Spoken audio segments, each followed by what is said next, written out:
Welcome to the Salmon Runs YouTube. Enjoy the video. You'll begin by importing both your main footage and the screen element you'll composite. Place the background on V1 and the screen asset on V2 so you can mask and track it independently. Once done, open Effects Controls and set the program monitor to 1/2 resolution to keep scrubbing smooth. Make sure to align in and out points now.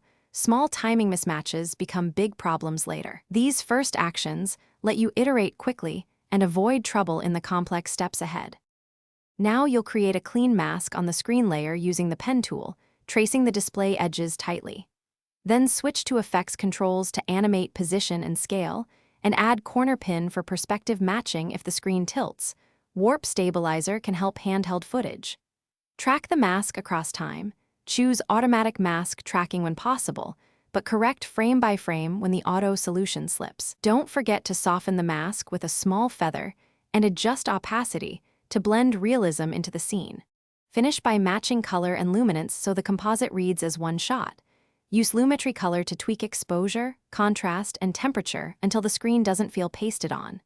Next, choose a blend mode, screen or add for bright glowing screens, or normal with reduced opacity for realism. Then add a fast Gaussian blur at 0.52px to simulate focus. Export a quick test clip to check motion. If you see drift or edge popping, retrack the mask or refine corner pin keyframes to lock it in. Thanks for watching. Consider subscribing if we helped you.